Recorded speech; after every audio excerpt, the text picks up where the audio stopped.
Hello, I'm Jose Peña, Director of IT for the City of Pharr. Jose, you've had an event here today at the Pharr 1 building in Pharr, and lots of tech folks here, lots of tuition, lots of networking. What's it all been about? Sure, and today we're a member of the Texas Association of Government IT Managers. It's a state association that municipalities, counties, school districts all can be members of. I'm actually the representative for our region here in South Texas, so I try to reach out to others in our area to promote the association and to make sure that we get together and we share ideas and collaborate. This is the first regional summit that they're hosting down here in Texas. Usually they're hosted either in the Dallas area, the Woodlands, in Houston area, or San Antonio, but the association has an annual conference in San Antonio every April, and which we just attended, and it was a great event where we get hundreds of people collaborating and presenting, and we get to share our story of what Pharr is doing there to all the other agencies throughout the state. And it's a great organization where technology people that do and service communities all get together, and we get to share our stories. So lots of your peers from other cities in the valley here in attendance. Correct, correct, yeah. Okay.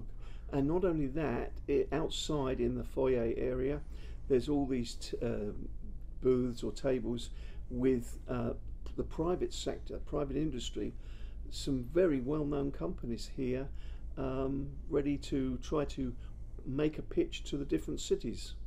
Definitely, and again, we do have 5 great companies here today who are our sponsors.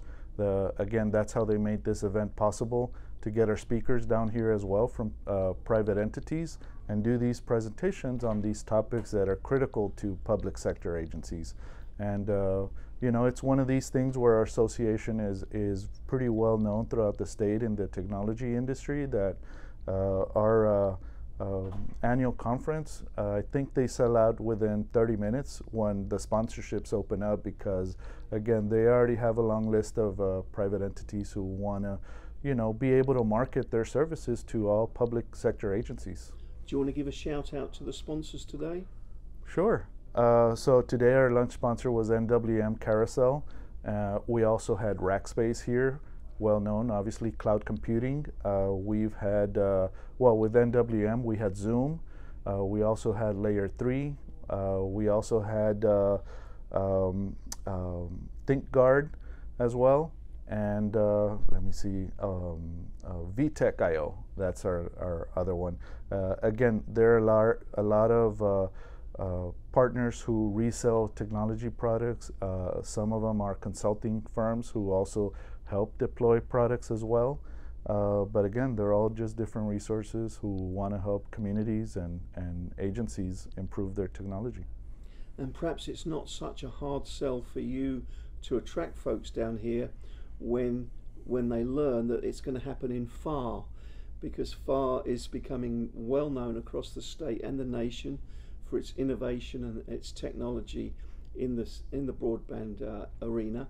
Tell us the latest news about the rollout of your program, teampharr.net. How are things going in Pharr?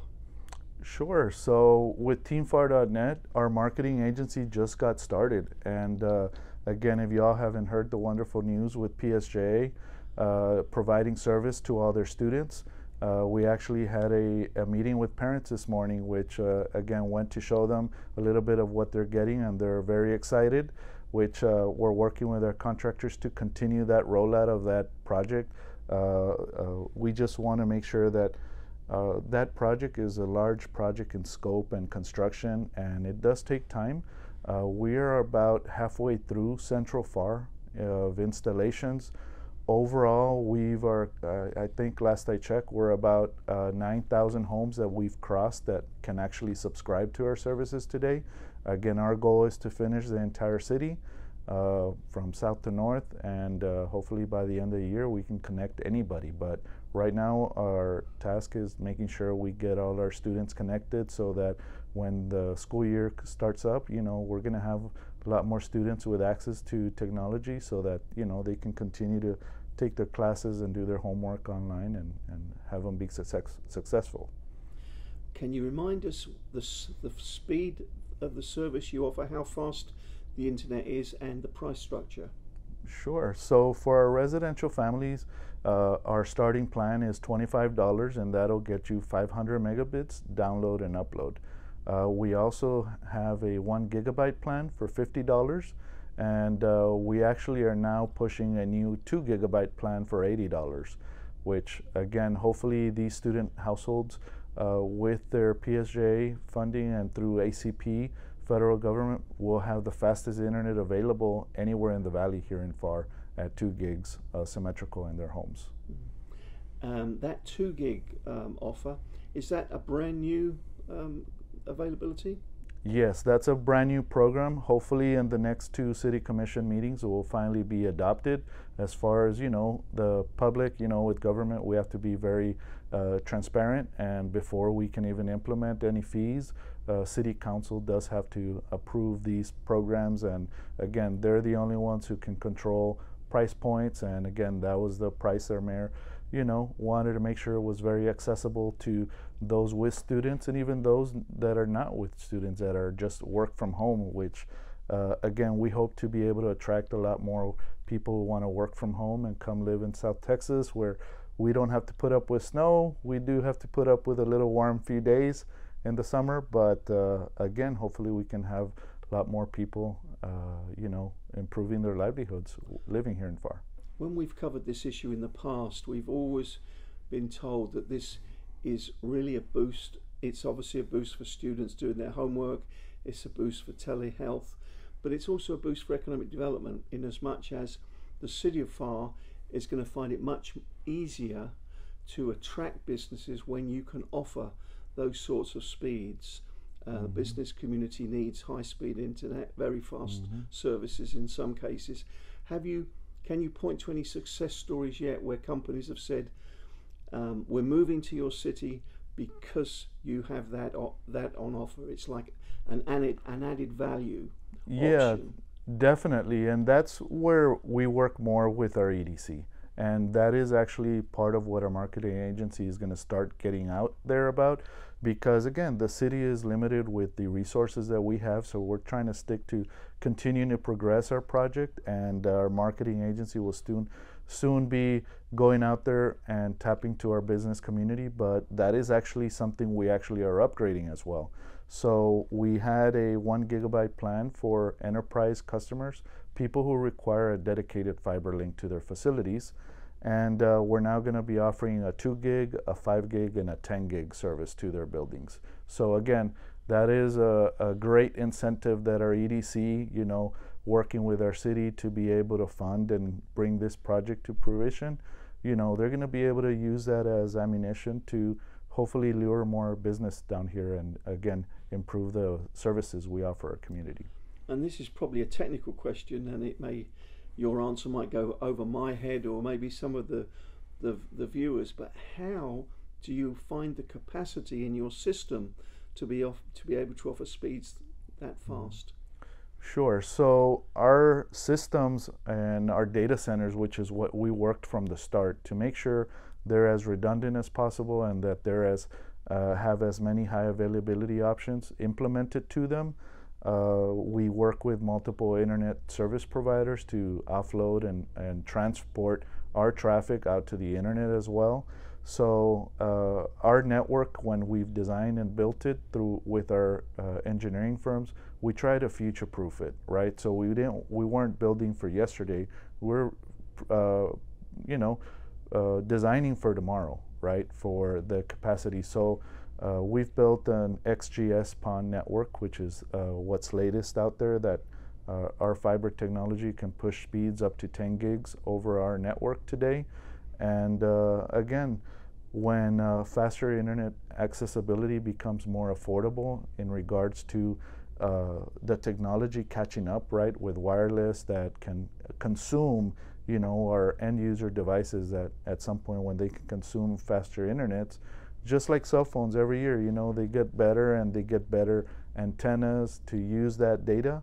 our network can actually then continue to expand and offer those speeds, because at the end of the day, fiber is the medium. It's the electronic components that we put on both sides of the fiber that can then, our fiber can go to 25 gigs, 40 gigs, 100 gigs, and our internal network is at 100 gigs, so for the city.